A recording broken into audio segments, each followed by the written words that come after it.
ಹಣ್ಣು ತಿನ್ನೋಣ ಬನ್ನಿರೋ, ನಾವೆಲ್ಲರೂ ಹಣ್ಣು ತಿನ್ನೋಣ ಬನ್ನಿರೋ. ಹಣ್ಣು ಹೊನ್ನು ತೋಟಗಾರಿಕಾ ಬೆಳೆಗಳ ಸಮಗ್ರ ಬೇಸಾಯ ವಿಧಾನ ಕುರಿತ ಬಾನುಲಿ ಸರಣಿ. ಹಣ್ಣುಗಳ ಗಿಡ ನೆಟ್ಟು ತೋಟ ಬೆಳೆಸೋಣ ಬನ್ನಿರೋ, ನಾವೆಲ್ಲರೂ ಹಣ್ಣು. ಕೇಳಿ ಕಾರ್ಯಕ್ರಮ ಹಣ್ಣು ಹೊನ್ನು.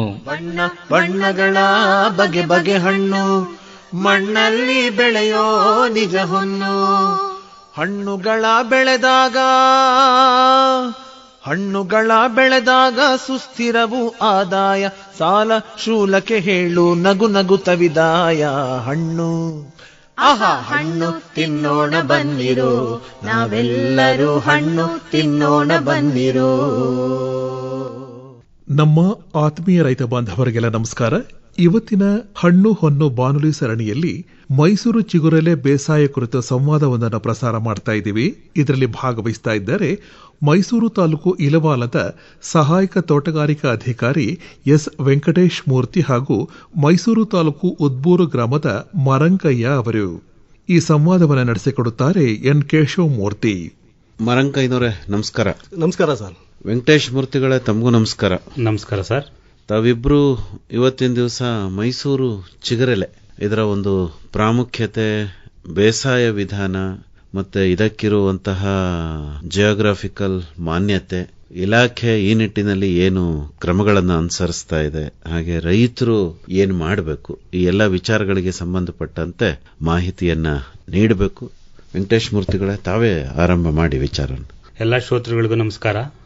ಮೊದಲನೇದಾಗಿ ಮೈಸೂರು ವೀಳ್ಯದೆಲೆ ಇದೊಂದು ಪಾರಂಪರಿಕ ಬೆಳೆ ಅಂತ ಹೇಳ್ಬೋದು, ಹಾಗೂ ಭೌಗೋಳಿಕ ವಿಶೇಷತೆಗಳನ್ನೊಳಗೊಂಡ ಭೌಗೋಳಿಕವಾಗಿ ಗುರುತಿಸಲ್ಪಟ್ಟ ಬೆಳೆ ಅಂತ ಹೇಳ್ಬೋದು.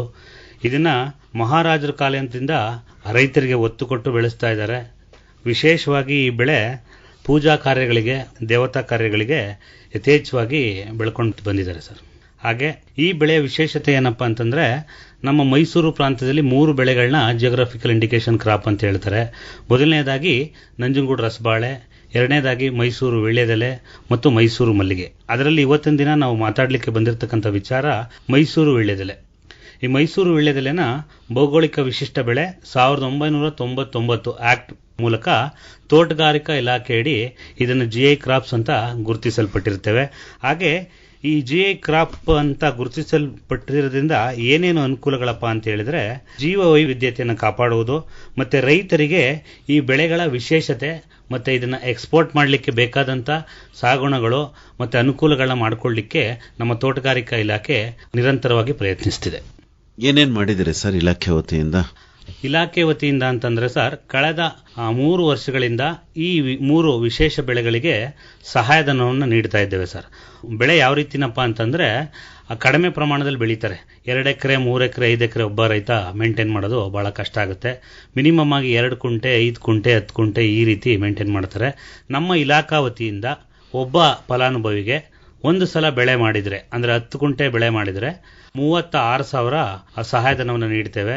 ಅದಲ್ಲದೆ ಈ ಬೆಳೆಗೆ ಹನಿ ನೀರಾವರಿಯನ್ನ ಅಳವಡಿಸ್ಕೊಳ್ಳಿಕ್ಕೆ ಅಂತಂದ್ಬಿಟ್ಟು 10 ಕುಂಟೆಗಳಿಗೆ 9,000 ಸಹಾಯಧನವನ್ನು ನೀಡ್ತೇವೆ ಸರ್. ಇದಲ್ಲದೆ ಜೈವಿಕ ಗೊಬ್ಬರಗಳನ್ನ ವಿತರಿಸ್ತಾ ಇದೀವಿ ಬೆಳೆಗೆ. ಯಾಕಂತಂದ್ರೆ ಈ ಬೆಳೆ ಆರ್ಗ್ಯಾನಿಕ್ ಅಂದ್ರೆ ಸಾವಯವವಾಗಿ ಒಳ್ಳೆ ರೀತಿಯಲ್ಲಿ ರೆಸ್ಪಾಂಡ್ ಮಾಡುತ್ತೆ. ಇನ್ಆರ್ಗ್ಯಾನಿಕ್ ರೆಸ್ಪಾನ್ಸ್ ಕಡಿಮೆ, ಸಾವಯವಕ್ಕೆ ತುಂಬಾ ಚೆನ್ನಾಗಿ ರೆಸ್ಪಾಂಡ್ ಮಾಡುತ್ತೆ. ಹಾಗಾಗಿ ಟ್ರೈಕೋಡರ್ಮಾ ಇರ್ಬೋದು, ಸೂಡೋಮೋನಾಸ್ ಇರ್ಬೋದು, ವ್ಯಾಮ್ ಇರ್ಬೋದು, ಇವುಗಳಿಂದ ರೋಗ ನಿಯಂತ್ರಣ ಶಕ್ತಿಯನ್ನ ಹೆಚ್ಚಿಸುವುದು, ರೋಗ ಬರದಂತೆ ಅವಾಯ್ಡ್ ಮಾಡೋದು, ಈ ರೀತಿ ಇರೋದ್ರಿಂದ ನಮ್ಮ ಇಲಾಖೆ ವತಿಯಿಂದ ಜೈವಿಕ ಗೊಬ್ಬರಗಳನ್ನ ನೀಡ್ತಾ ಇದ್ದೇವೆ ಸರ್. ಈಗ ಮೈಸೂರು ತಾಲೂಕಲ್ಲಿ ಮಾತ್ರ ಮೈಸೂರು ಚಿಗುರೆಲೆ ಬೇಸಾಯ ಇದೆಯಾ ಅಥವಾ ಬೇರೆ ಕಡೆನೂ ಇದೆಯಾ ಸರ್? ಅಂದ್ರೆ ಯಥೇಚ್ಛವಾಗಿ ಮೈಸೂರು ತಾಲೂಕಿನಲ್ಲಿ ಬೆಳಿತೀವಿ. ಉದ್ಬೂರು ಗ್ರಾಮ, ಟಿ ಕಾಟೂರು, ಮಾರ್ಬಳ್ಳಿ, ಗುಮ್ಚಳ್ಳಿ ಇವು ಮೇಜರ್ ಆಗಿ ಬೆಳೀತಾರೆ. ಅದಲ್ಲದೆ KR ನಗರದ 1-2-3 ವಿಲೇಜ್ಗಳು ಮತ್ತೆ ನಂಜನಗೂಡಲ್ಲಿ 3-4 ವಿಲೇಜಲ್ಲಿ ಬೆಳೀತಾರೆ ಸರ್. ಅಂದಾಜು ಎಷ್ಟು ಜನ ಬೆಳೆಗಾರರು ಇರಬಹುದು ಸರ್? ಒಂದು 125ರಿಂದ 150 ಜನ ಬೆಳೆಗಾರರಿದ್ದಾರೆ ಸರ್. ವಿಸ್ತೀರ್ಣ ಒಂದು 180 ಎಕರೆ ಗಂಟೆ ಇದೆ ಸರ್. ಇದನ್ನೇನಾದ್ರೂ ರಫ್ತು ಮಾಡೋ ಪ್ರಯತ್ನ ನಡೆದಿದೆಯಾ ಸರ್? ಇದು ಜಿಯೋಗ್ರಫಿಕಲ್ ಇಂಡಿಕೇಶನ್ ಕ್ರಾಪ್ ಅಂತಂದ್ಬಿಟ್ಟು ವಿಶೇಷವಾಗಿ ಹೆಸರಿಸಿದ್ರಿಂದ ಮತ್ತೆ ನಮ್ಮ ಇಲಾಖಾ ವತಿಯಿಂದ ಮೈಸೂರು ಚಿಗುರೆಲೆ ಅಂತ ಬ್ರ್ಯಾಂಡಿಂಗ್ ಮಾಡಿದೀವಿ. ಈ ಬ್ರ್ಯಾಂಡಿಂಗ್ ಇಂದ ಬೇರೆ ಬೇರೆ ದೇಶಗಳಿಗೆ ಈ ಸ್ಪೆಸಿಫಿಕ್ ಬೆಳೆಗಳದು ಅರಿವು ಕಡಿಮೆ ಇರುತ್ತೆ ಮತ್ತೆ ಮಹತ್ವ ಕಡಿಮೆ ಇರುತ್ತೆ.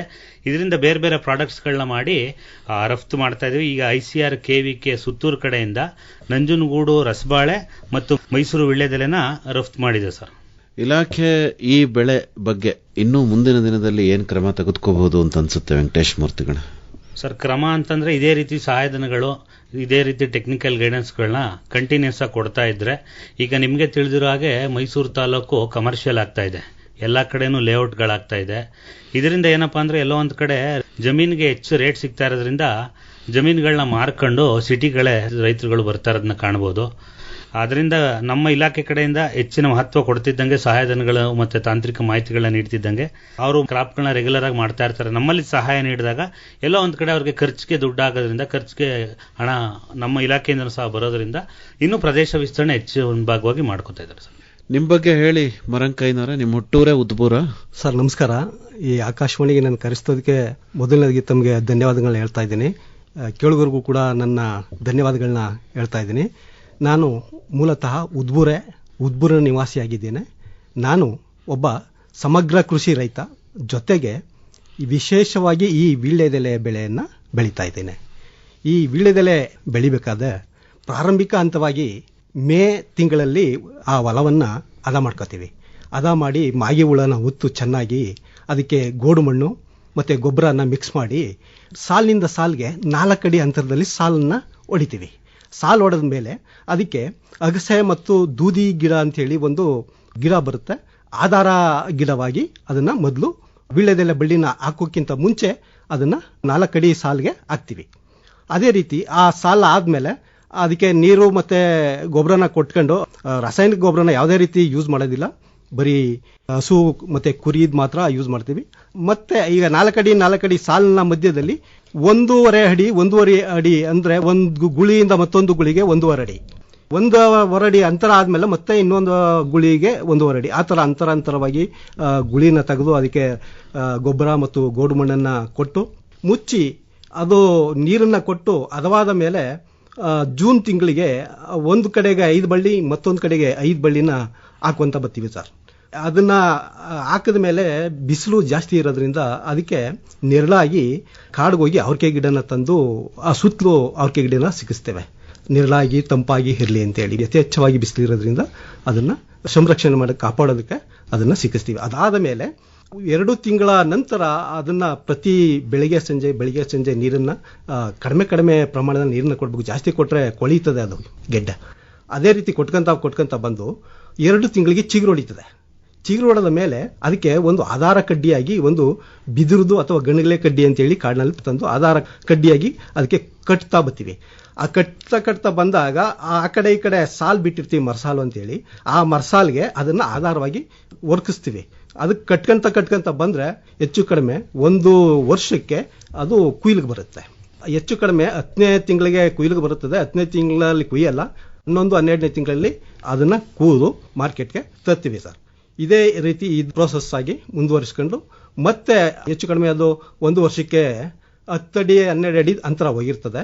ಅದನ್ನ ಮತ್ತೆ 1 ವರ್ಷದ ಅಂತರದಲ್ಲಿ ಜೂನ್ ಜುಲೈಗೆ ಕೆಳಗಡೆ ಇಳಿಸ್ತೀವಿ. 5 ಅಡಿ ಬಿಟ್ಟು ಮತ್ತೆ ಕೆಳಗಡೆ ಇಳಿಸಿ ಆ ಸಿಂಬಿ ಆಕಾರದಲ್ಲಿ ಗುಳಿ ತೆಗೆದು ಅದಕ್ಕೆ ಗೊಬ್ಬರ ಗೋಡು ಮುಚ್ಚಿ ಅದೇ ಪ್ರಕಾರವಾಗಿ ಅದು ಕಂಟಿನ್ಯೂಸ್ ಆಗಿ ನಡ್ಕೊಂಡತ್ತಾ ಹೋಗುತ್ತದೆ ಸರ್. ಅದು ಎಷ್ಟು ಎಕರೆನಲ್ಲಿ ಬೆಳೆದಿರತ್ತ ಸರ್? ಈ ಎಕರೆಗಟ್ಟಲೆ ಬೆಳೆಯಕ್ಕೆ ಆಗದೇ ಇಲ್ಲ ಸರ್. ಇದೇನಿದ್ರು ಪ್ರಾರಂಭದಲ್ಲೇ 5 ಕುಂಟೆ 10 ಕುಂಟೆ 20 ಕುಂಟೆ ಬೆಳೆಯವನೇ ಅತಿ ಹೆಚ್ಚು. ಅಷ್ಟು ಕೆಲಸಗಾರರು ಬೇಕಾಗ್ತದೆ ಸರ್. ಇದಕ್ಕೆ ಏನು ವಿಶೇಷತೆ ಮೈಸೂರು ಚಿಗುರೆಲೆ? ಮೈಸೂರು ಚಿಗುರೆಲೆ ಮೈಸೂರು ಮಹಾರಾಜರ ಕಾಲದಿಂದನೂ ಕೂಡ ಯಾವುದೇ ಪೂಜೆ ಮದುವೆ ಸಮಾರಂಭಗಳು, ಅದು ಲಕ್ಷ್ಮಿಯ ಸಂಕೇತ. ನಮ್ಮ ಮೈಸೂರು ಭಾಗದಲ್ಲಿ ಅದು ವೀಳ್ಯದೆಲೆ ಲಕ್ಷ್ಮಿಯ ಸಂಕೇತ. ಮಹಾರಾಜರು ಹಿಂದೆ ಅವರೇ ಭೂಮಿ ಕೊಟ್ಟು ನಮ್ಮ ಅಶೋಕಪುರಮ್ಮನವ್ರನ್ನ ಬೆಳೆಸಕ್ ಬಿಟ್ಟಿದ್ರು. ಈಗೇನು JSS ಆಸ್ಪತ್ರೆ ಇದೆ ಅದು ವೀಳ್ಯದೆಲೆ ತೋಟ ಹಿಂದೆ ಮೈಸೂರು ಮಹಾರಾಜರೇ ಮಾಡಿಸ್ತಾ ಬಂದಂತ ತೋಟ. ಅದು ಎಲ್ಲ ನಶಿಸಿ ಹೋಗಿರೋದ್ರಿಂದ ಈಗ ನಮ್ಮ ಉದ್ಬೂರು ಭಾಗದಲ್ಲಿ ಉಳ್ಕೊಂಡಿದೆ. ನಮ್ಮ ಉದ್ಬೂರು ಭಾಗದವರು ಈಗ ಪ್ರತಿಯೊಂದು ಮನೆಗೂ ಬೆಳೀತಾರೆ. ನಿಮ್ಮ ತಂದೆ ನಿಮ್ಮ ತಾತ ಎಲ್ಲ ಈ ಬೆಳೆ ಬೆಳೆದಿರೋದೇನಾದ್ರೂ? ಈ ಬೆಳೆನ ನಮ್ಮ ತಾತ ಮುತ್ತಾತರ ಕಾಲದಿಂದಲೂ ಬೆಳ್ಕೊಂತ ಬಂದಿದ್ದಾರೆ.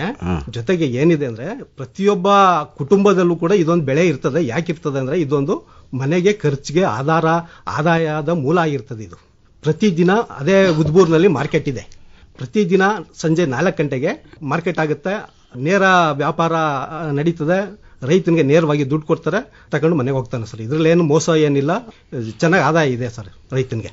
ಅದರಲ್ಲೂ ಜೊತೆಗೆ ತೋಟಗಾರಿಕೆ ಇಲಾಖೆಯವರು ಕೂಡ ಸಹಾಯಧನ ಕೊಟ್ಟಿದ್ದಾರೆ ರೈತರಿಗೆ, ಅದು ರೈತರಿಗೆ ಪ್ರೋತ್ಸಾಹ ಆಗಿದೆ.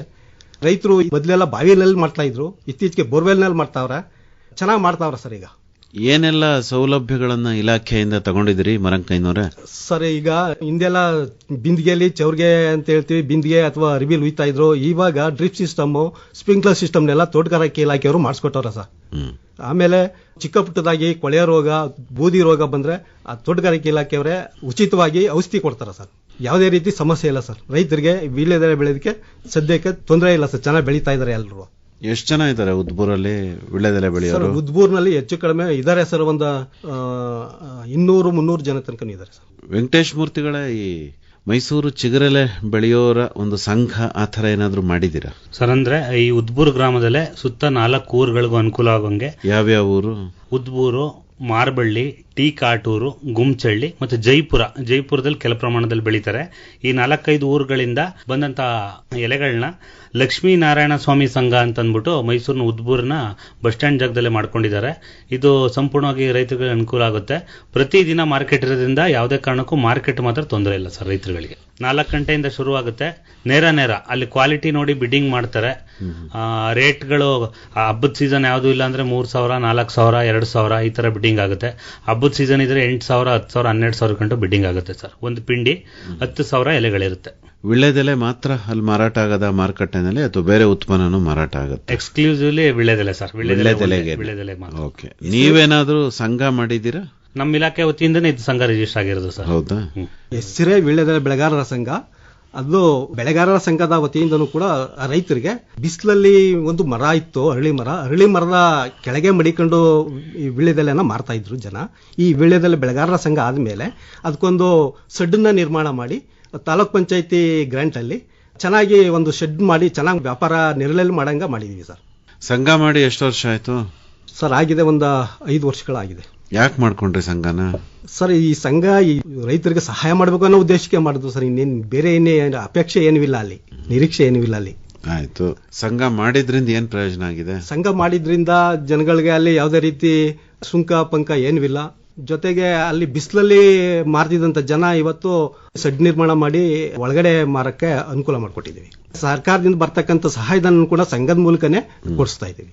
ಸದಸ್ಯರಿಗೆ ಶುಲ್ಕ ಅಂತ ಏನಾದ್ರು ತಗೊಂಡಿದ್ದೀರಾ? ಯಾವುದೇ ಶುಲ್ಕ ಇಲ್ಲ ಸರ್, ಸಂಘದಲ್ಲೂ ಶುಲ್ಕ ತಗೊಂಡಿಲ್ಲ. ಎಲ್ಲ ಫ್ರೀಯಾಗಿ ಮಾಡ್ಕೊಟ್ಟು ನಮ್ಮ ತೋಟಗಾರಿಕೆ ಇಲಾಖೆಯವರು ಫ್ರೀಯಾಗಿ ಮಾಡ್ಕೊಟ್ಟಿದ್ದಾರೆ. ಅಂದ್ರೆ ಇದು ಸಹಕಾರಿ ಸಂಘದ ಅಡಿನಲ್ಲಿ ಬಂದಿರೋ ಸಂಘನ?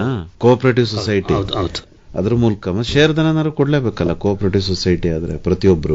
ಅದನ್ನ ತೋಟಗಾರಿಕೆ ಇಲಾಖೆಯವರೇ ಮಾಡ್ಕೊಂಡಿರ್ಬೇಕು ಸರ್. ಹೌದು. ಈಗ ಚಿಗುರೆಲೆ ವಿಶೇಷ ಏನು ಅಂತ ಕೇಳಿದೆ ತಮ್ಮನ್ನ.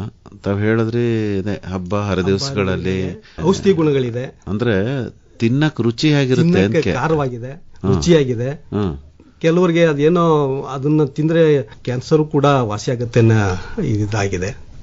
ಅದರ ರಸನ ಕುಡಿಸ್ತಾರೆ ಮಕ್ಕಳಿಗೆ. ಇವತ್ತು ಕೂಡ ಜ್ವರ ಬಂದ ಮಕ್ಕಳಿಗೆ ಅದನ್ನ ರಸನ ಕುಡಿಸ್ತಾರ. ಗಾಯ ಆದ ಜಾಗಕ್ಕೆ ಅದರ ರಸನ ಹಚ್ಚಿದ್ರೆ ವಾಸಿ ಆಗುತ್ತೆ. ಅಷ್ಟು ಶಕ್ತಿ ಗುಣ ಇದೆ. ಈಗ ಮಾರುಕಟ್ಟೆನಲ್ಲಿ ಬೇಕಾದಷ್ಟು ಎಲೆಗಳಿದಾವಪ್ಪ.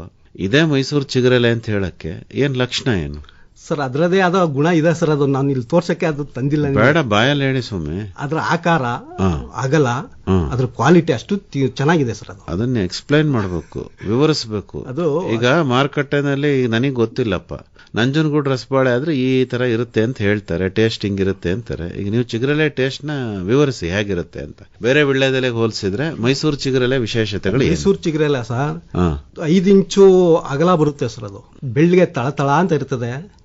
ಬೆಳ್ಳಿಗೆ ಅದನ್ನ 25 ದಿನಕ್ಕೆ ಆ ಎಲೆನ ಕೂಯ್ದು ಮಾರ್ಕೆಟ್ಗೆ ತಂದ್ರೆ ಬೆಳ್ಳಿಗೆ ತಳ ಅಂತ ಇರ್ತದೆ. ಅದೇ ಮೈಸೂರು ಚಿಗುರೆಲೆ ಅನ್ನೋದು. ಈ ಅಂಬಾಡಿ ಎಲೆನೂ ಬೆಳಗಿರ್ತದಪ್ಪ. ಅದಕ್ಕೂ ವ್ಯತ್ಯಾಸ ಇರ್ತದೆ. ಅದು ಮೋಟು, ಅದು ಚಿಗುರು, ಅದು ಮೋಟು. ಮೋಟು ಅಂದ್ರೆ ಏನು? ಮೋಟು ಅಂತಂದ್ರೆ ಅಗಲ ಕಮ್ಮಿ.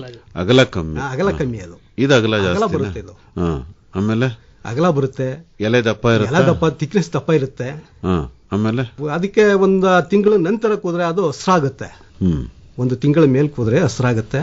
ಅದಕ್ಕಿಂತ ಇನ್ನೂ ಲೇಟ್ ಆಗಿ ಕೂದ್ರೆ ಬ್ಲಾಕ್ ಆಗಿ ಕಪ್ಪಾಗುತ್ತೆ. ಅದನ್ನ 25-30 ದಿನದೊಳಗೆ ಕೂದ್ರೆ ಮಾತ್ರ ಹೆಚ್ಚು ಕಡಿಮೆ ಮೈಸೂರು ಚಿಗುರೆಲೆ ಅನ್ನೋದಕ್ಕೆ ತಳ ಅಂತ ಇರ್ಬೇಕು. ಈಗ ಹೋಗ್ಲಿ, ನೀವು ಮೈಸೂರು ಚಿಗುರಲೆ ಮಾರಾಟಗಾರರು ಅಂತ ಹೇಳಿ ನಿಮ್ಮ ಮಾರುಕಟ್ಟೆನಲ್ಲಿ ಮಾಮೂಲಿ ಮಾರುಕಟ್ಟೆ ವೀಳ್ಯದೆಲೆಗಿರೋ ಬೇಡಿಕೆಗಿಂತ ನಿಮ್ಗೆ ಏನಾದ್ರು ದರ ಜಾಸ್ತಿ ಸಿಗುತ್ತಾ? ಮೈಸೂರು ವೀಳ್ಯದೆಲೆಗೆ ದರ ಜಾಸ್ತಿ ಸಿಗುತ್ತೆ ಸರ್. ಹೌದಾ? ಹೌದು, ಬೇರೆ ಇದಕ್ಕೆ ಕಡಿಮೆ. ಅಂಬಾಡಿ ಎಲೆ ಅದು ಲಕ್ಷ್ಮಿಯ ಸಂಕೇತ ಎಲ್ಲ, ಅದು ಈ ಪೂಜೆಗೂ ಇದು ಹೋಗೋದ್ರಿಂದ ಒಳ್ಳೆ ಬೆಲೆ ಸಿಗುತ್ತೆ ಸರ್. ಈ 1,000 ಎಲೆಗೆ ಏನ್ ದರ? ಇದು ಅದೇನ್ ದರ ಸರ್? ಅದು ಒಂದು 20 ಎಲೆಗೆ ಒಂದು ಕೌಳ್ಗ ಅಂತೀವಿ ಸರ್. ಅದು 20 ಎಲೆಗೆ ಒಂದು ಕೌಳ್ಗ, 200 ಎಲೆಗೆ ಒಂದು ಕಟ್ಟು. 50 ಕಟ್ಟನ್ನ ಸೇರಿಸಿ ಒಂದು ಪಿಂಡಿ ಮಾಡಿದ್ರೆ 10,000 ಎಲೆ ಇರುತ್ತೆ ಸರ್. ಅದರಲ್ಲಿ 10,000 ಎಲೆಗೆ ಅದು ಮಾರ್ಕೆಟ್ ನಲ್ಲಿ ಬೀಟ್ ಆಗುತ್ತೆ. ಏನ್ ದರ ಹೋಗುತ್ತೆ ಕನಿಷ್ಠದಿಂದ ಗರಿಷ್ಠ? ಸರ್ 5,000 ರೂಪಾಯಿ ಸರ್ ಕನಿಷ್ಠ. 5,000 ರೂಪಾಯಿಗೆ ಹೋಗುತ್ತೆ. 5,000ದಿಂದ ಗರಿಷ್ಠ ಹೋಗುತ್ತೆ 10,000 ಕಂಡು ಹೋಗುತ್ತೆ. 50 ಪೈಸದಿಂದ ₹1 ಒಂದು ಎಲೆ. ಜೊತೆಗೆ ಇಲ್ಲಿ ಏನಿದೆ ಅಂತಂದ್ರೆ ಬೇರೆ ಯಾರು ಮಾಡಕ್ ಸಾಧ್ಯ ಇಲ್ಲ. ಯಾಕೆ ಸಾಧ್ಯ ಇಲ್ಲ ಸರ್? ಇಲ್ಲಿ ಎಲ್ಲ ಅಂದ್ರೆ ಎಲ್ಲಾ ಸಾಹುಕಾರಗಳು ಜಮೀನ್ ತಗೊಂಡು ತೋಟನೇ ವೀಳ್ಯದೆಲೆ ತೋಟನೇ ಮಾಡ್ಬಿಡ್ತಾ ಇದ್ರು. ಯಾಕೆ ಮಾಡಕ್ ಆಯ್ತಾ ಇಲ್ಲ ಅಂದ್ರೆ ಇಲ್ಲಿ ತುಂಬಾ ಕಷ್ಟ ಇದನ್ನ ಮಾಡಕ್ಕೆ. ಏನ್ ಕಷ್ಟ ಸರ್? ಇದು ಶ್ರಮಜೀವಿನೇ ಮಾಡ್ಬೇಕು ಸರ್. ಇದು ಯಾರು ಬೇರೆ ಅದನ್ನ ತಿರ್ಗಾಡ್ಕೊಂಡು ಬಂದ್ ಮಾಡ್ತೀನಿ, ನಾನು ಸಿಟಿಗೆ ಹೋಯ್ದು ಬಂದು ಮದುವೆಗೆ ಬಂದು ಮಾಡ್ತೀನಿ ಅನ್ನೋನು ಮಾಡಕ್ ಆಗಲ್ಲ ಸರ್. ಇದನ್ನ ಪ್ರತಿ ದಿನ ಅಲ್ಲಿ ಅದನ್ನ ಕಟ್ಕೊಂತ ಹೋಗ್ಬೇಕು, ನೀರ್ ಬಿಡ್ಬೇಕು, ಗೊಬ್ಬರ ಹಾಕಬೇಕು. ಇದು ಶ್ರಮ ಜಾಸ್ತಿ ಇದೆ ಸರ್. ಇದು ಹೇಳಿ ವೆಂಕಟೇಶ್ ಮೂರ್ತಿಗಳೇ, ಬೇಸಾಯ ತಾಂತ್ರಿಕತೆಗಳನ್ನ ಏನ್ ಅಭಿವೃದ್ಧಿ ಮಾಡಿದಿರಿ? ಮತ್ತೆ ರಾಸಾಯನಿಕ ಗೊಬ್ಬರ ಏನ್ ಕೊಡಂಗಿಲ್ವಾ ಇದಕ್ಕೆ? ರಾಸಾಯನಿಕ ಗೊಬ್ಬರ ಮಾಡೋದಿಲ್ಲ ಸರ್. ಇದು ಆರ್ಗ್ಯಾನಿಕ್ ಗೊಬ್ಬರಕ್ಕೆ ತುಂಬಾ ಚೆನ್ನಾಗಿ ರೆಸ್ಪಾನ್ಸ್ ಮಾಡುತ್ತೆ. ಮರಂಕೆ ಅವರು ಹೇಳಿದಾಗೆ ಈ ಬೆಳೆ ಕೌಶಲ್ಯಾಧಾರಿತ ಬೆಳೆ ಅಂತಾನೆ ಹೇಳ್ಬೋದು. ಈಗ ನಾವು ಮಾಮೂಲಿ ತೆಂಗು, ಬಾಳೆ ಈ ರೀತಿ ಬೆಳ್ಕೊಂಡು ಹೋದ್ರೆ ಇಷ್ಟು ಕೌಶಲ್ಯ ಬೇಕಾಗೋದಿಲ್ಲ. ಒಂದು ಫ್ಯಾಮಿಲಿ ಫುಲ್ಲು ಸೇರಿ ಮಾಡಿದಾಗ ಸಹ ಸಂಪೂರ್ಣವಾಗಿ ಚೆನ್ನಾಗಿ ಬರುತ್ತೆ, ಒಳ್ಳೆ ಇಳುವರಿ ಪಡಿಬೋದು. ಇಲ್ಲ ಒಬ್ಬನೇ ಮಾಡ್ತೀನಿ, ಆಳುಗಳು ಕಟ್ಕೊಂಡು ಮಾಡ್ತೀನಿ ಅಂದ್ರೂ ಸಮಸ್ಯೆ ಇದೆ. ಗಂಡ ಹೆಂಡತಿ ಮಕ್ಕಳು ದುಡಿದ್ರೆ ಈ ಬೆಳೆಯಲ್ಲಿ ಒಂದು ಒಳ್ಳೆಯ ಫಲ ನಿರೀಕ್ಷೆ ಪಡ್ಬೋದು. ಆಳುಗಳು ಕಟ್ಕೊಂಡು ಮಾಡೋದು ಸ್ವಲ್ಪ ಹಿಂಸೆನೇ ಇದೆ ಸರ್ ಇದು. ಮತ್ತೆ ಈ ಕ್ರಾಪ್ ಏನಪ್ಪಾ ಅಂದ್ರೆ ತುಂಬಾ ಸೆನ್ಸಿಟಿವ್ ಕ್ರಾಪ್. ಜಾಸ್ತಿ ನೀರು ಮಾಡೋಕ್ಕೂ ಆಗೋದಿಲ್ಲ. ಜಾಸ್ತಿ ಮಳೆ ಬಂದರೂ ಬೂರ್ಣ ರೋಗ ಅಂತ ರೈತ ಭಾಷೆಯಲ್ಲಿ ಕರೀತಾರೆ, ಕಾಲರ್ ರಾಟ್ ಅಂತ ನಾವು ಹೇಳ್ತೀವಿ. ಜಾಸ್ತಿ ಮಳೆ ಬಂದರೆ, ನೀರು ನಿಲ್ಲಿಸಿದ್ರೆ ಬೂರ್ಣ ರೋಗ ಬಂದು ಗಿಡಗಳು ಸಾಯುವ ಸಂಖ್ಯೆ ಹೆಚ್ಚಾಗ್ತದೆ. ಅದಲ್ಲದೆ ಜಾಸ್ತಿ ಬಿಸಿಲಿಗೂ ಸಹ ಇದು ರೆಸ್ಪಾನ್ಸ್ ಮಾಡೋದಿಲ್ಲ ಸರ್. ಕೂಲ್ ವಾತಾವರಣ ಇರಬೇಕು. ಸ್ಟಾರ್ಟಿಂಗ್ ಗಿಡ ಒಂದು 10 ಅಡಿ ಹೋಗ್ತಿದ್ದಂಗೆ ಸುತ್ತ ನೆರಳು ಗಿಡಗಳನ್ನ ನಾಟಿ ಮಾಡ್ಕೋತಾರೆ. ಮತ್ತೆ ಸೂರ್ಯನ ಶಾಖ ಸಮ್ಮರ್ಲಿ ಜಾಸ್ತಿ ಬೀಳದಂಗೆ ನೆರಳು ಪರದೆಗಳನ್ನು ಮಾಡ್ಕೊಂಡು ಶೇಡ್ ನೆಟ್ಗಳನ್ನು ಮಾಡ್ಕೊಂಡು ಮಾಡ್ತಾರೆ ಸರ್. ಸೆನ್ಸಿಟಿವ್ ಕ್ರಾಪ್ ಆಗಿರೋದ್ರಿಂದ ತುಂಬಾ ಸೂಕ್ಷ್ಮವಾಗಿ ನೋಡ್ಕೋಬೇಕು. ಮತ್ತೆ ಇದು ಕೆಮಿಕಲ್ಸ್ಗೆ ಅಷ್ಟು ರೆಸ್ಪಾನ್ಸ್ ಕಡಿಮೆ ಸರ್. ಕೆಮಿಕಲ್ಸ್, ಫರ್ಟಿಲೈಸರ್ಗಳು ನಾನು ತಿಳಿದಂಗೆ ಯಾರು ಯೂಸ್ ಮಾಡೋದಿಲ್ಲ. ಯೂಸ್ ಮಾಡಿದ್ರು ಸಹ ಕೆಲವೊಂದು ಪ್ಲಾಟ್ಗಳು ಇಲ್ಲ ಇದು ರೆಸ್ಪಾನ್ಸ್ ಸರಿ ಇಲ್ಲ, ತೋಟಗಳೇ ಹೋಗ್ತವೆ ಅಂತಂದ್ಬಿಟ್ಟು ಸಾಕಷ್ಟು ತೋಟಗಳಿಗೆ ಇದಕ್ಕೆ ನೆಗೆಟಿವ್ ಇಂಪ್ಯಾಕ್ಟ್ ಬಂದಿದೆ ಸರ್. ನಿಮ್ಮ ರೆಕಮೆಂಡೇಶನ್ ಏನಾಗಾದ್ರೆ ಏನೇನು ಹಾಕಬೇಕು ಅಂತ ಹೇಳ್ತೀರಿ? ಪೋಷಕಾಂಶ ತಿಪ್ಪೆ ಗೊಬ್ಬರ ಮೇಜರ್. ಯಾಕಂತಂದ್ರೆ ಇದು ಫ್ಲವರಿಂಗ್, ಫ್ರೂಟಿಂಗ್ ಏನು ಇಲ್ದಿರೋ ಕಾರಣದಿಂದ ತಿಪ್ಪೆ ಗೊಬ್ಬರ ಮತ್ತೆ ಗೋಡ್ ಮಣ್ಣು, ಆಮೇಲೆ ಜೀವಾಮೃತ ಬಳಕೆ ಮಾಡಬಹುದು. ಜೀವಾಮೃತ, ಟ್ರೈಕೋಡರ್ಮ, ಸೂಡೋಮೋನಾಸು, ವ್ಯಾಮು. ಜೀವಾಮೃತ ಒಂದು ಸಾಕು, ಅನುಕೂಲವಾಗಿ ತುಂಬಾ ಚೆನ್ನಾಗಿ ಬರುತ್ತೆ ಸರ್. ಗೊಬ್ಬರ ಅಂದ್ರೆ ಹಟ್ಟಿ ಗೊಬ್ಬರ, ಮಣ್ಣು, ಜೀವಾಮೃತ, ಈ ತರದ್ದು. ಜೈವಿಕ ಗೊಬ್ಬರಗಳನ್ನ ಏನಾದ್ರು ಹೇಳ್ತೀರಾ? ಜೈವಿಕ ಗೊಬ್ಬರ ಅದು ಹೇಳಿದ್ನಲ್ಲ ಸರ್, ಟ್ರೈಕೋಡರ್ಮ, ಸೂಡೋಮೋನಾಸು, ವ್ಯಾಮು, ಬೇರುಗಳು ಚೆನ್ನಾಗಿ ಬಿಟ್ಕೊಳ್ಳಕ್ಕೆ ವ್ಯಾಮು, ಈ ತರ ಬಳಕೆ ಮಾಡಿಕೊಂಡು ಉತ್ತಮವಾದ ರಿಸಲ್ಟ್ ಪಡ್ಕೋಬಹುದು ಸರ್. ಮರಂಕೈನವರೇ, ಈಗ ತಾವು ಆಧಾರಕ್ಕಾಗಿ ಏನು ಮರಗಳನ್ನು ಬೆಳೆಸ್ತೀನಿ? ಅಗಸೆ ಮರ ಸರ್. ಅದು ಅಗಸೆ ಮರ ಮತ್ತೆ ದೂದಿ ಮರನ ಬೆಳಿತೀವಿ. ದೂದಿ ಅಂದ್ರೆ ಏನು? ದೂದಿ ಅಂದ್ರೆ ಒಂದು ಕಾಟನ್ ಗಿಡ ಬರುತ್ತೆ. ಅದು ಒಳಗಡೆ ಕಾಟನ್ ಇರ್ತದೆ. ಅದು ಆ ಮರದ ಕಾಯಲ್ಲಿ ಕಾಟನ್ ಇರ್ತದೆ. ಬೂರ್ಗ ಅಂತ. ಬೂರ್ಗ, ಎಸ್, ಬೂರ್ಗ ಮರ. ದೊಡ್ಡ ಮರ ಆಗುತ್ತೆ. ದೊಡ್ಡ ಮರ ಆಗುತ್ತೆ. ದೊಡ್ಡ ಆಗಕ್ಕಿಂತ ಮುಂಚೆ ಅದನ್ನ ಕಡಿತೀವಿ. ಸಣ್ಣದಾಗಿದ್ದಾಗ ಅದನ್ನ ಉಪಯೋಗಿಸ್ಕೊತೀವಿ ಆಧಾರವಾಗಿ. ಅದು ಯಥೇಚ್ಛವಾಗಿ ನೆರಳಿಗೆ ಐತದೆ. ಜೊತೆಗೆ ನಮಗೆ ಮರಿಗಳನ್ನ ಸಾಕ್ತಿವಿ, ಆಡು, ಕುರಿ. ಆ ಸೊಪ್ಪೆಲ್ಲ ಅದಕ್ಕೆ ತಿಂತವೆ ಚೆನ್ನಾಗಿ. ಅಗಸೆ ಸೊಪ್ಪು. ಈ ಬೂರ್ಗದ ಹತ್ತಿನ ಬಳಕೆ ಮಾಡ್ತೀರಾ? ಮಾಡ್ತಾರೆ ಸರಿ. ನೀವು ಮಾಡಿದ್ದೀರಾ? ಮಾಡಿಲ್ಲ ಸರ್. ಅದನ್ನ ಅಷ್ಟು ಕಾಯಿ ಬಿಡ ಮಟ್ಟಕ್ಕೆ ನಾವು ಬಿಡೋದಿಲ್ಲ. ಅದನ್ನ ಕಟ್ ಮಾಡ್ತಾ ಬರ್ತೀವಿ. ಸಾಮಾನ್ಯವಾಗಿ ಅಗಸೆನೆ ಜಾಸ್ತಿ. ಅಗಸೆ. ಅಡಿಕೆಗೆ ಯಾರು ಹಬ್ಸಲ್ವಾ?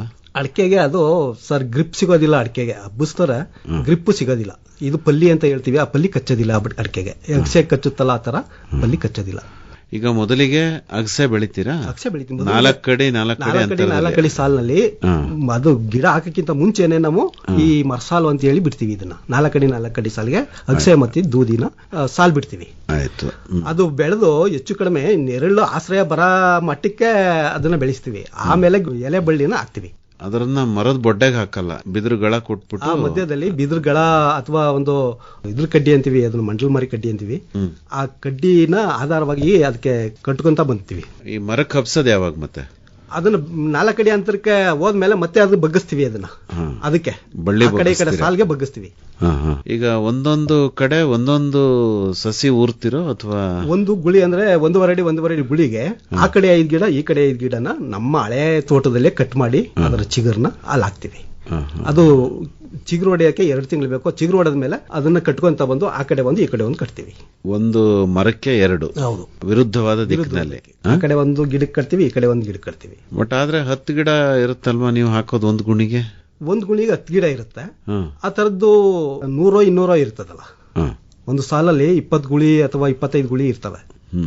ಮರದ ಕೆಳಗೇನೆ ಸಸಿ ಇರ್ಬೇಕು ಅಂತ ಏನಿಲ್ಲ, ಆಧಾರವಾಗಿ ನೆರಳಿಗೋಸ್ಕರ ಇತ್ತು ಸರ್. ಅದು ಬುಡದ ಹತ್ರ ಹಾಕಿದ್ರೆ ಅದ್ರ ಬೇರೆ ದಪ್ಪ ಇರ್ತದೆ, ಇದು ಅದಕ್ಕೆ ಸಪೋರ್ಟಿಂಗ್ ಆಗಲ್ಲ. ಎಷ್ಟು ದೂರ ಇರುತ್ತೆ ಅಂದಾಜು? ಈಗ 4 ಅಡಿ ಮಧ್ಯದಲ್ಲಿ ಇರ್ತದೆ. ಅದು ಮಧ್ಯದಲ್ಲಿ ಇರುತ್ತೆ, 4 ಅಡಿ ಮಧ್ಯದಲ್ಲಿ ಇರ್ತದೆ. ತೆಕ್ಕೆ ಇಳಿಸೋದು ಹೇಗೆ ಮತ್ತೆ ನೀವು? ತೆಕ್ಕೆ ಇಳಿಸೋದು 10 ಅಡಿ 15 ಅಡಿ ಅಂತರಕ್ಕೆ ಹೋದ್ಮೇಲೆ ಮತ್ತೆ ಅದನ್ನ ತೆಕ್ಕೆ ಇಳಿಸಿ ಸಿಂಬಿ ಆಕಾರದಲ್ಲಿ ಮಣ್ಣು ಉತ್ತೀವಿ ಅದನ್ನ. ಅಂದ್ರೆ ನೀವು ಎಲ್ಲಿ ಅದನ್ನ ನಾಟಿ ಮಾಡಿರ್ತೀರೋ ಅಲ್ಲೇ ಅದನ್ನ ಸುತ್ತೀರಿ, ಬಳ್ಳಿ ಜಾಗದಲ್ಲಿ ಗ್ಯಾಪ್ ಇರ್ತದೆ. ಮತ್ತೆ ಈಗ 1.5 ಅಡಿ ಆದ್ಮೇಲೆ ಮತ್ತೆ 1.5 ಅಡಿ ಗ್ಯಾಪ್ ಇಟ್ಟಿರ್ತೀವಲ್ಲ, ಆ ಜಾಗಕ್ಕೆ ಅದನ್ನ ತೆಕ್ಕೆ ಇಳಿಸ್ತೀವಿ. ವರ್ಷಕ್ಕೊಂದ್ಸರಿ ಮಾಡ್ತೀವಿ? ವರ್ಷಕ್ಕೊಂದ್ಸತಿ ಮಾಡ್ತೀವಿ. ಬಹಳ ಬೇಗ ಆಗ್ಲಿಲ್ವಾ? ಬೇಗ ಅಂದ್ರೆ ಬೇಗ ಹೋಗುತ್ತೆ ಅದು, ಅಷ್ಟು ಬೇಗ. ಹೌದಾ?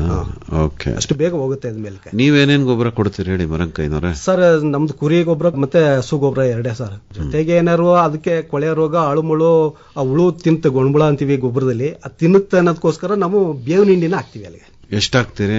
ಹಾಕ್ತಿವಿ ಅದು ಹೆಚ್ಚು ಕಡಿಮೆ ಒಂದು 20 ಕುಂಟೆಗೆ ಒಂದು 10 ಚೀಲನಾರು ಹಾಕ್ತಿವಿ ನಾವು. ಈಗ ನಾಟಿ ಮಾಡೋದಕ್ಕಿಂತ ಮುಂಚಿತವಾಗಿ ಸಸಿ ಬೇಕಲ್ಲ, ಅದನ್ನ ಯಾಕೆ ತಯಾರು ಮಾಡ್ಕೊಳ್ಳೋದು? ನಾವು ಬೇರೆ ನರ್ಸರಿ ಗಿರ್ಸರಿ ಏನು ತಯಾರು ಮಾಡೋದಿಲ್ಲ ಸರ್. ಅದನ್ನ ನೇರವಾಗಿ ನಮ್ಮ ಹಳೆ ತೋಟದಲ್ಲಿ ಅದನ್ನ ಮುರಿದು ಅಲ್ಗ ನೇರವಾಗಿ ಹಾಕ್ತಿವಿ. ಈಗ ನಿಮ್ಮ ಹತ್ರ ತೋಟ ಇದೆ, ನಮ್ಮ ಹತ್ರ ಹಳೆ ತೋಟ, ನೀವು ಮುರ್ಕೋಬಹುದು. ಈಗ ನನಗೆ ಜಮೀನ್ ಇದೆ ಆದ್ರೆ ಇದಿಲ್ಲ, ಸಸಿ ಇಲ್ಲ. ಅವ್ರಿಗೂ ಕೂಡ ಅದೇ ರೀತಿ ಕೊಡ್ತೀವಿ ಸರ್. ಅದನ್ನ ನಾನ್ ಬಂದ್ರೆ ಕೊಡ್ತೀರಾ? ಅದನ್ನ ಕೊಡ್ತೀವಿ. ಅಂದ್ರೆ ನೀವು ಸಸಿ ತಯಾರು ಮಾಡ್ತೀರಾ? ನೀವು ತಗೊಳ್ಳಿಲ್ಲ ರೈತರು ಸಸಿ ತಯಾರು ಮಾಡೋದಲ್ಲ ಸರ್, ಅದನ್ನೇ ಪ್ರತಿಯೊಬ್ಬ ರೈತನು ಅದನ್ನೇ ಮುರಿದು ಹಾಕಿದ್ರೆ ಕೆಂದುತ್ತದು, ಚಿಗುರುತ್ತದು. ಅಲ್ಲ ಚಿಗುರತ್ ಸರಿ. ಈಗ ಹೊಸದಾಗಿ ನನಗೆ ಮೈಸೂರು ಚಿಗುರಲ್ಲೇ ಬೆಳಿಬೇಕಪ್ಪ ಕೊಡ್ತಾರೆ. ಈಗ ನೀವು ಬೆಳೆದಿದ್ದೀರಾ, ನನ್ನಂತ ರೈತರು ಎಷ್ಟು ಜನ ಬೇಕಾದ್ರೂ ಕೊಡ್ತಾರೆ. ಅಂದ್ರೆ ದುಡ್ಡಿಸ್ಕೊಳ್ಳಿಲ್ಲ ಯಾರು, ಅದಕ್ಕೆ ಪರವಾಗಿಲ್ವೇ? ಫ್ರೀಯಾಗಿ ಕೊಡ್ತೀರಾ? ಕೊಡ್ತಾರೆ. 5 ಗುಂಟೆಗೆ ಬೇಕು ಅಂದ್ರೂ ಕೊಡ್ತೀರಾ? ಕೊಡ್ತಾರೆ. ನೀವು ಇಲಾಖೆಯಿಂದ ಏನು ಸಸಿಗಳನ್ನ ಅಭಿವೃದ್ಧಿ ಮಾಡೋದು ಮತ್ತೆ? ಸರ್ ನಮ್ಮ ಇಲಾಖೆಯಿಂದ ಕುಕ್ರಳ್ಳಿ ತೋಟಗಾರಿಕಾ ಕ್ಷೇತ್ರ ಮತ್ತೆ ಎಲ್ಚಳ್ಳಿ ತೋಟಗಾರಿಕಾ ಕ್ಷೇತ್ರಗಳಲ್ಲಿ ಸಸಿಗಳನ್ನ ಮಾಡಿದೀವಿ ಸರ್. ಚೆನ್ನಾಗಿ ಬಲಿತ ಕಟಿಂಗ್ಸ್ ಗಳನ್ನ ಕಟ್ ಮಾಡ್ಕೊಂಡು ಸಸಿಗಳನ್ನ ಮಾಡಿದೀವಿ. ನಮ್ಮ ಇಲಾಖೆಗಳ ಕಡೆಯಿಂದನೂ ಕೊಡ್ತಾ ಇದೀವಿ ಸರ್. ಓಕೆ. ಏನ್ ಧಾರಣೆ ಸಸಿಗೆ? 8 ರೂಪಾಯಿ ಸರ್ ಒಂದು ಸಸಿಗೆ. ಮತ್ತೆ ಇವ್ರು ಫ್ರೀ ಆಗಿ ಕೊಡ್ತಾರಲ್ಲ? ಅಂದ್ರೆ ನಮ್ಮ ಅಷ್ಟು ಕಮರ್ಷಿಯಲ್ ಆಗಿರೋದಿಲ್ಲ, 1-2 ಗಿಡಗಳು ಕೇಳಿದವ್ರಿಗೆ ಕೊಡ್ಬಿಡ್ತೀವಿ ಸರ್. ಅಲ್ಲ 5 ಗುಂಟೆಗಾದ್ರೂ ನಾವು ಫ್ರೀ ಆಗಿ ಕೊಡ್ತೀವಿ ಅಂತಾರೆ. ರೈತ ಬೆಳೆದಿದ್ದಾನೆ, ಅದೇನು ಅವಶ್ಯಕತೆ ಇಲ್ಲ ಅವನಿಗೆ. ಯಾಕಂದ್ರೆ ಅದನ್ನ ತೆಕ್ಕೆ ತೆಗೆಯೋ ಟೈಮ್ಗೆ ಅದು ಮುರಿತೀವಿ. ಹೇಗೆ ಮಾಡಿದ್ರು ಆ ಮುರಿಯೋದಕ್ಕೆ ಏನ್ ಮಾಡ್ತೀವಿ, ಯಾರು ರೈತನಿಗೆ ಉಪಯೋಗ ಆಗ್ಲಿ ಅಂತೇಳಿ ಅದನ್ನ ಕೊಡ್ತೀವಿ. ಯಾವ ಟೈಮ್ ಅಲ್ಲಿ ಮುರಿಯತ್ತಾವು ಸರ್? ಅದು ಜೂನ್ ಜುಲೈಗೆ. ಜೂನ್ ಜುಲೈಯಲ್ಲಿ ತೆಕ್ಕೆ ಇಳಿಸೋದು. ಆ ಟೈಮಲ್ಲಿ ಬಂದು ಕೇಳಿದ್ರೆ ಧಾರಾಳ ಕೊಟ್ಬಿಡ್ತೀವಿ ಮರಂಕೈನವ್ರು. ಹೌದು, ಪರವಾಗಿಲ್ಲ. ಈಗ ನಿಮ್ ಇಲಾಖೆ ತಗೊಂಡ್ರೆ 8 ರೂಪಾಯಿ ಅಲ್ವಾ? ನೀವು ಪಾಲಿ ಬ್ಯಾಗ್ ಅಲ್ಲಿ ಬೆಳೆಸಿರ್ತೀರಿ. ಎಷ್ಟು ವಯಸ್ಸಾಗಿರುತ್ತೆ ಅದಕ್ಕೆ ಸಸಿಗೆ? 7 to 8 months ಆಗಿರುತ್ತೆ. ಹೌದಾ? 7 ರಿಂದ 8 ತಿಂಗಳು. ಈಗ ನಿಮ್ಮ ಹತ್ರ ತಗೊಂಡೋದ್ರೆ ಅವರು ಅದನ್ನ ಪಾಕೆಟ್ಗೆ ಹಾಕ್ಬೇಕು ಅಥವಾ ನೇರ ಭೂಮಿಗೆ ಹಾಕ್ಬೋದು. ನೆಡೋ ವಿಧಾನ ಹೆಂಗೆ? ಆ ಕಡೆ 5 ಬಳ್ಳಿ, ಈ ಕಡೆ 5 ಬಳ್ಳಿ, 1.5 ಅಡಿ ಗುಣಿಗೆ ಮೊದಲೇ ಗೊಬ್ಬರ ಮತ್ತೆ ಗೋಡು ಮಣ್ಣು ಹಾಕಿ ಮುಚ್ಚಿ ತಂಪಾಗೋ ತನಕ ನೀರನ್ನ ಬಿಟ್ಟು. ಎಷ್ಟು ಗಿಣ್ಣು ಇರುತ್ತಣ್ಣ? 5 ಗಿಣ್ಣು ಇರುತ್ತೆ. ಎಷ್ಟು ಗಿಣ್ಣು ಒಳಕ್ ಹಾಕ್ಬೇಕು? 3 ಗಿಣ್ಣು ಒಳಕ್ ಹಾಕ್ಬೇಕು, 2 ಗಿಣ್ಣು ಮೇಲೆ ಇರ್ಬೇಕು. ಮೇಲ್ ಬಿಡ್ಬೇಕು ಅಲ್ವೇ? ಹೌದು. ಏನ್ ಗುಂಡಿಗೆ ಏನೇನ್ ಗೊಬ್ಬರ ಹಾಕ್ಬೇಕು? ಗೊಬ್ಬರ ತಿಪ್ಪೆ ಗೊಬ್ಬರ ಮತ್ತೆ ಗೋಡು ಮಣ್ಣು. ಹಸು ಸಾಕಿದೀರಾ? ಹಸು ಸಾಕಿದೆ. ಎಷ್ಟದ ಸದ್ಯಕ್ಕೆ? ಈಗ ನಮ್ಮ ಮನೆ ಅಲ್ತಕ್ಕೆ ಒಂದು 3 ಇದೆ. ಕುರಿನೂ ಇದೆ ಅಂದ್ರೆ? ಕುರಿನೂ ಇದೆ ಅಲ್ವಾ? ಹೌದು. ನೀವೇನೋ ಸಮಗ್ರ ಕೃಷಿ ಮಾಡ್ತೀನಿ ಅಂದ್ರಿ, ಇನ್ನೇನ್ ಮಾಡ್ತೀರಿ? ಅಡಿಕೆ, ತೆಂಗು, ಬಾಳೆ, ತರಕಾರಿನೂ ಉಂಟು. ಓಕೆ. ಈಗ ನಿಮ್ಮ ಅನುಭವದಲ್ಲಿ ಹೇಳಿ, ಅಡಿಕೆ ಒಳಗಡೆ ಮೈಸೂರು ಚಿಗುರಲ್ಲೇ ಬೆಳೆಯೋದು ಒಳ್ಳೇದು, ಸಪರೇಟ್ ಆಗಿದ್ರೆ ಮಾತ್ರ ಒಳ್ಳೆ ಇಳುವರಿ ಬರುತ್ತೆ. ಈಗಲೂ ಕೂಡ ಅಡಿಕೆ ತೋಟದೊಳಗೂ ತೆಂಗಿನ ಇದ್ರೊಳಗೂ ಇದೆ, ಇಳುವರಿ ಚೆನ್ನಾಗಿ ಬರಲ್ಲ. ಒಳ್ಳೆ ಇಳುವರಿ ಬೇಕು ಅಂತಂದ್ರೆ ಸಪರೇಟ್ ಅದೇ ಯಾವುದೇ ಅಡಿಕೆ ಗಿಡ ಆಗ್ಲಿ ತೆಂಗಾಗ್ಲಿ ಇರಬಾರ್ದು. ಅದ್ರ ಬೇರು ಯಥೇಚ್ಛವಾಗಿ ಹರಡುತ್ತೆ ಭೂಮಿಗೆ ಅಲ್ವಾ? ಇದು ಯಾವುದೇ ರೀತಿ ಬೇರೆ ಹರಡಬಾರ್ದು. ಇದಕ್ಕೆ ಒಳ್ಳೆ ಮಣ್ಣು ಖುಷಿಯಾಗಿರ್ಬೇಕು. ಆ ತರ ಮಣ್ಣಾದ್ರೆ ಚೆನ್ನಾಗ್ ಬರುತ್ತೆ. ಉಳುಮೆ ಏನ್ ಮಾಡಲ್ಲ ಒಳಗಡೆ? ಉಳುಮೆ ಇಲ್ವೇ ಇಲ್ಲ ಸರ್. ಇಲ್ವೇ ಇಲ್ಲ. ಒಂದ್ಸರಿ ಅದು ಹಬ್ಬಿಡ್ತು ಅಂತಂದ್ರೆ ತೋಟ ಹಬ್ಕೊಂತ ಹೋಗದೆ. ಅದು 10 ವರ್ಷ ಆಗ್ಬೋದು, 5 ವರ್ಷ ಆಗ್ಬೋದು, ಹೋಯ್ತಾ ಇರೋದೆ ಅದು. ಎಷ್ಟು ವರ್ಷದ ಹಳೆ ತೋಟದವರೆಗೂ ಇದೆ ನಿಮ್ಮಲ್ಲಿ? ಸರ್ ಇದೆ 15 ವರ್ಷದ ಹಳೆ ತೋಟನಿದೆ. ವಿಳ್ಳೆದೆಲೆಗೆ ಬಹಳಷ್ಟು ಬೇರೆ ಬೇರೆ ಸಮಸ್ಯೆಗಳಿದಾವೆ. ಇದೆ ಸರ್, ಸಮಸ್ಯೆ ಇದೆ ಅಲ್ವೇ? ಹೌದು ಅದನ್ನ ಹೆಂಗ್ ಪರಿಹಾರ ಮಾಡ್ಕೊಂತೀರಿ ಸರ್? ಅದೇ ಈಗ ನಮ್ಮ ತೋಟಗಾರಿಕೆ ಇಲಾಖೆಯವರು ಬರ್ತಾರೆ, ವಿಸಿಟ್ ಮಾಡ್ತಾರೆ. ಈಗ ಕೊಳೆ ರೋಗ ಇರ್ಬೋದು, ಬೂದಿ ರೋಗ ಇರ್ಬೋದು, ಕರ್ಗಡಿ ಅಂತ ಹೇಳ್ತೀವಿ, ಅದೊಂದು ರೋಗ ಇದೆ. ಈ ಬಿಸಿಲು ಜಾಸ್ತಿ ಆದ್ರೆ ಅದು ಒಂದು ವೀಳ್ಯದೆಲೆ ಮುರುಟಾಗುತ್ತೆ, ಅದಕ್ಕೆಲ್ಲ ಔಷಧಿ ಕೊಡ್ತಾರೆ ಅವರು ಆರ್ಗ್ಯಾನಿಕ್ ಆಗಿ. ಈಗ ನೀವು ಸಾವಯವದಲ್ಲಿ ಬೆಳೆಯೋದ್ರಿಂದ ಸಮಸ್ಯೆಗಳು ಕಡಿಮೆ ಅಂತ ಅನ್ಸುತ್ತಾ ನಿಮ್ಗೆ? ಹೌದು ಸರ್, ಹೌದು. ಸಾವಯವದಲ್ಲಿ ಬೆಳೆಯೋದ್ರೆ ಸಮಸ್ಯೆ ಬರೋದೇ ಇಲ್ಲ ಸರ್. ರಾಸಾಯನಿಕ ಹಾಕಿದ್ರೆ ಸಮಸ್ಯೆ ಬರೋದು. ಅದು ರಾಸಾಯನಿಕ ಅಡ್ಜಸ್ಟ್ ಆಗೋದೇ ಇಲ್ಲ. ಅದಕ್ಕೆ ರಾಸಾಯನಿಕ ಗೊಬ್ಬರ ಹಾಕಿದ್ರೆ ಅದು ಕವಲೆ ಎಲ್ಲ ಉದುರುತ್ತೆ, ಬಳ್ಳಿ ಎಲ್ಲ ಉದುರುತ್ತೆ. ಅದು ಈಗ ನಾಟಿ ಮಾಡಿದ್ಮೇಲೆ ಎಷ್ಟು ದಿನಕ್ಕೆ ಫಸಲು ಶುರು ಆಗತ್ತಪ್ಪ? ನಾಟಿ ಮಾಡಿದ 1 ವರ್ಷಕ್ಕೆ ಅದು ಕೊಯ್ಲಿಗೆ ಬರುತ್ತೆ. 1 ವರ್ಷ ಬೇಕು ಕಾಯ್ಬೇಕು. ಹೌದು. ಈಗ ಕೊಯ್ಲು ಹೇಗೆ? ವಾರಕ್ಕೊಂದ್ಸರಿನಾ? ಇಲ್ಲ, ತಿಂಗಳಿಗೊಂದು ಬಾರಿ. ತಿಂಗಳಿಗೊಂದ್ಸರಿ? ಒಂದೇ ಸಾರಿ. ಅಂದ್ರೆ ತಿಂಗಳಿಗೊಂದ್ಸಾರಿ ಅಂದ್ರೆ ಒಂದು 10 ಕುಂಟ ಹಾಕಿದ್ರೆ ಅವನು 10 ದಿನ ಬೇಕು ಅದು ಪೂರೈಸಕ್ಕೆ. ಹೌದಾ? ಹೌದು. 10 ದಿವಸ ಕುಯ್ಬೇಕು? 10 ದಿನ ಬೇಕು. ಒಂದು ಸಾಲು ಕುಯ್ಯಕ್ಕೆ 1 ದಿನವೆಲ್ಲ ಬೇಕು. ಹೌದಾ? ಅಂದ್ರೆ 10 ದಿವಸ ಕಂಟಿನ್ಯೂಸ್ ಆಗಿ ಬರುತ್ತಾ? 1 ತಿಂಗಳಲ್ಲಿ ಕಂಟಿನ್ಯೂಸ್ ಬರುತ್ತೆ. 10 ದಿನ ಕಂಟಿನ್ಯೂಸ್ ಅವ್ನು ಕೊಯ್ಲೇಬೇಕು. ಮಧ್ಯೆ ಬ್ರೇಕ್ ಆಯ್ತು ಅಂದ್ರೆ ಆ ಕಡೆ ಚಿಗುರೊಳಿ ಇತ್ತ. ಮತ್ತೆ ಕುಯ್ಯೋದಕ್ಕೆ ಏನು ಸಾಧನ ಸಲಕರಣೆ? ಎಲೆ ಉಗುರು ಅಂತೇಳಿ ಆಯ್ತು. ಆಮೇಲೆ ಏಣಿಗಳಿರುತ್ತೆ. ಏಣಿ ಯಾವ ತರದ? ಸಪೋರ್ಟಿಂಗ್ ಏಣಿ ಅಂದ್ರೆ 2 ಕಾಲು ಹತ್ತಕ್ಕೆ 2 ಕಾಲು ಬೀಸ್ಕಾಲು ಸಪೋರ್ಟಿಂಗ್ ಕಾಲು ಇರ್ತದೆ ಸರ್. ಸರಿ, ಅದ್ರ ಮೇಲೆ ಹತ್ತಿ ಕುಯ್ತಾರೆ. ಈಗ ಅದನ್ನ 3 ಸ್ಟೇಜ್ ಅಲ್ಲೂ ಕುಯ್ಬೋದಾ? ಚಿಗುರೆಲೆ, ಮೀಡಿಯಂ, ಆಮೇಲೆ ಬಲ್ತೆಲೆ. ಅಂದ್ರೆ ಬಲ್ತೆಲೆ ಯಾವಾಗ ಬರುತ್ತೆ ಅಂದ್ರೆ ಸರ್, ಈಗ ನಾವು ತೆಕ್ಕೆ ತೆಗೆದು ಉಳ್ತೀವಲ್ಲ 3-4 ತಿಂಗಳು ಹೆಚ್ಚು ಕಡಿಮೆ ಕುಯ್ಯೋದಿಲ್ಲ ಸರ್. ಅವಾಗೆಲ್ಲ ಕಪ್ಪಾಗುತ್ತೆ ಅಲ್ಲ, ಆ ಎಲೆಯನ್ನ ಕಪ್ಪೆಲೆ ಅಂತೀವಿ. ಸ್ವಲ್ಪ ರೇಟ್ ಕಮ್ಮಿನ ಅದಕ್ಕೆ ರೇಟ್ ಕಮ್ಮಿ. ಚಿಗುರೆಲೆಗೆ ರೇಟ್ ಜಾಸ್ತಿ. ಒಂದ್ಸರಿ ಕಟಾವ್ ಮಾಡಿದ್ರೆ ಎಷ್ಟು ಸಿಗ್ಬೋದು? ಒಂದು 5 ಗುಂಟೆ ಪ್ರದೇಶದಲ್ಲಿ 5 ಪಿಂಡಿ ಸಿಗುತ್ತೆ 1 ತಿಂಗಳಿಗೆ. 1 ತಿಂಗಳಿಗೆ 5 ಪಿಂಡಿ ಸಿಗುತ್ತೆ 5 ಗುಂಟೆಗೆ. ಒಂದು ಪಿಂಡಿನಲ್ಲಿ 10,000 ಎಲೆ. 50,000 ಎಲೆ. 50,000 ಎಲೆ 5 ಗುಂಟೆಗೆ. 5 ಗುಂಟೆಗೆ 1 ತಿಂಗಳಿಗೆ. ಒಂದೆಲೆ 50 ಪೈಸಾ ಆದ್ರೂ 25,000 ರೂಪಾಯಿ ದುಡ್ಡಾಯ್ತು 1 ತಿಂಗಳಿಗೆ. ವರ್ಷಕ್ಕೆ ಎಷ್ಟಾಯ್ತು? ಮತ್ತೆ ಕೂಲಿ ಆದಾಯ ಲೆಕ್ಕ ಹಾಕೋಣ ಫಸ್ಟ್, ಆಮೇಲೆ ಖರ್ಚು ಲೆಕ್ಕ ಹಾಕೋಣ. ಆದಾಯ ಬರುತ್ತೆ ಸರ್, 25,000 ಬರುತ್ತೆ, 50,000 ಬರುತ್ತೆ ರೈತನಿಗೆ. ಕೂಲಿ, ಗೊಬ್ಬರ, ಆ ಖರ್ಚು ಹೇಳಿ. ಈಗ ಗೊಬ್ಬರ, ಮಣ್ಣು ಅದೆಲ್ಲ. ಈಗ ಒಂದು ಟ್ರಾಕ್ಟರ್ ಗೊಬ್ಬರಕ್ಕೆ ನಾವು 4,000-5,000 ಕೊಡಬೇಕು. ನಿಮ್ಮ ಹತ್ರ ದನ ಇದಾವಲ್ಲ, ನೀವೇ ಖರೀದಿ ಮಾಡ್ತೀರಿ? ನನ್ಗೆ ಹೇಳ್ಕತ್ತಾ ಇಲ್ಲ ಸರ್, ರೈತನಿಗೆ ಹೇಳ್ತಾ ಇದ್ದೀನಿ. ನಿಮ್ದು ಹೇಳಿ ಸಾಕು, ಬೇರೆಯವ್ರದ್ದು ಬಿಟ್ಬಿಡಿ. ನಮ್ಗೆ ಗೊಬ್ಬರಕ್ಕೆ ನಮ್ತವಿದೆ, ನಾವು ಹಾಕತ್ತೀವಿ. ಆಯ್ತು. ನಿಮಗೆ ಒಬ್ರದ್ ಖರ್ಚಿಲ್ಲ? ಮತ್ತೆ ಇನ್ನೇನ್ ಖರ್ಚಿದೆ? ಎಲೆ ಕುಯ್ಯಕ್ ಬಂದವ್ರಿಗೆ ಕೊಡ್ಬೇಕು ನಾವು. ನೀವು ಕುಯ್ಯಲ್ವಾ? ನಮ್ಗೂ ಅಷ್ಟೇನ್ ಬರಲ್ಲ. ಬೆಳಿತೀರಾ? ಕುಯ್ಯಕ್ ಕತ್ಕೊಂಡಿಲ್ವೇ? 1,000 ಎಲ್ಲ ಕುಯ್ಯಕ್ ಆಗಲ್ವಲ್ಲ ಸರ್ ಒಬ್ಬನೇ. ನಿಮ್ ಜೊತೆಗೆ ನಿಮ್ ಮನೆಯವ್ರ ಕೆಲಸ ಮಾಡ್ತಾರೆ? ಆಯ್ತು. ಎಷ್ಟ್ ಜನನ್ ಕರ್ಕತ್ತೀರಿ ಸರ್? 2 ಕರ್ಕೋತೀವಿ. 2 1 ಪಿಂಡಿ ಕುಯ್ತಾರೆ. ಆಯ್ತು. ಎಷ್ಟ್ ಕೊಡ್ತೀರ ಅವ್ರಿಗೆ? ಒಬ್ಬನಿಗೆ 700 ರೂಪಾಯಿ ಕೂಲಿ ಅವ್ರಿಗೆ. ಆಯ್ತು. 10 ದಿವಸ ಅಲ್ವಾ? 700 ಅಂದ್ರೆ 1,400, 14,000 ರೂಪಾಯಿ ಖರ್ಚು. ಅಷ್ಟೊಂದು ಖರ್ಚಾಗ್ಬಿಡತ್ತಾ? ಅಂದ್ರೆ ಒಂದು 50 ಭಾಗ ಆದಾಯ ಸಿಗುತ್ತಾ? ಸಿಗುತ್ತೆ ಸರ್. ಈಗ ನೀವು ಮಾರಾಟ ಮಾಡ್ಕೊಂತೀರಲ್ರಪ್ಪ, ಅಲ್ಲಿ ಕಮಿಷನ್ ಏನು ಇಲ್ಲ ಅಂತ? ಏನು ಇಲ್ಲ ಸರ್, ನೇರ ರೈತನಿಗೆ ನೇರ.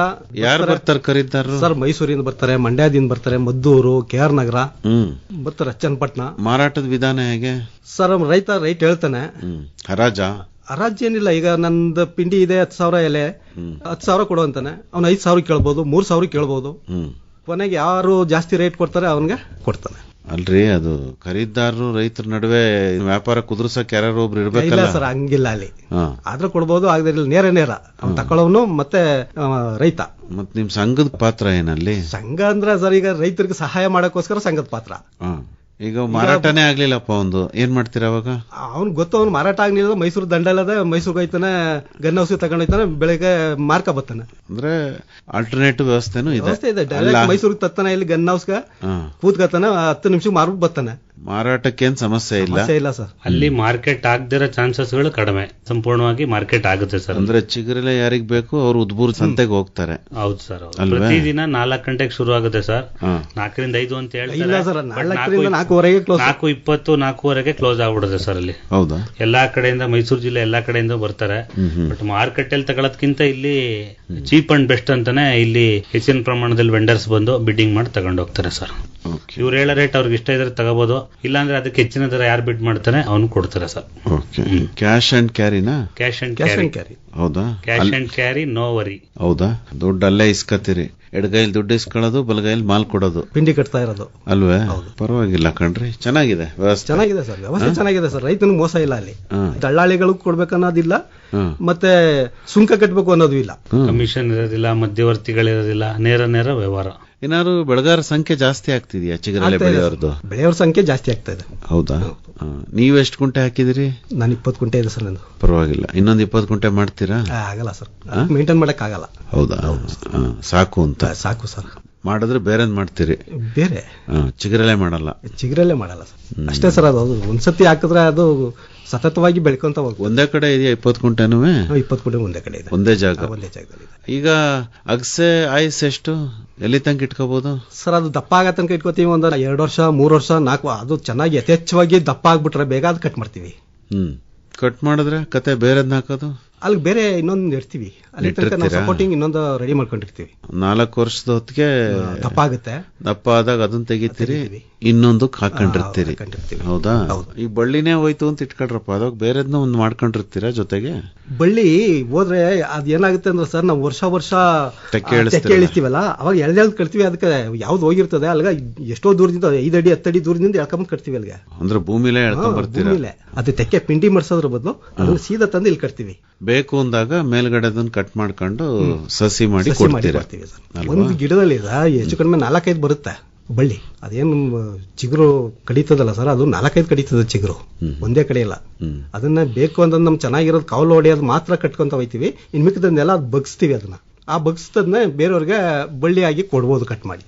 ಚಿಗರಲೆ ಬೆಳಿಬಹುದು ಎಲ್ರೂ ಅಂತ ನಿಮ್ಮ ಆಶಯ? ಸರ್, ಎಲ್ರೂ ಬೆಳಿಬಹುದು, ಶ್ರಮಜೀವಿಗಳಾಗ್ಬೇಕು. ಎಲ್ಲ ರೈತರು ಶ್ರಮಜೀವಿಗಳೇ ಅಲ್ವೇನ್ರಿ? ರೈತ ಈಗ ನಾ ಹೇಳ್ದಲ್ಲ ಸರ್, ಮದುವೆಗೆ ಹೋಯ್ದು ಬರ್ತೀನಿ, ನಾನು ಮೈಸೂರಿಗೆ ಹೋಯ್ದು ಬರ್ತೀನಿ, ನಾನು ಪಿಕ್ಚರ್ಗೆ ಹೋಯ್ದು ಬರ್ತೀನಿ ಅಂದ್ರೆ ಆಗಲ್ಲ ಸರ್. ನೀವೆಲ್ಲ ಹೋಗಲ್ವಾ? ನಾನು ಹೋದ್ರು ನಮ್ಮ ಮನೆಯವ್ರು ನೋಡ್ಕತ್ತಾರ ಸರ್.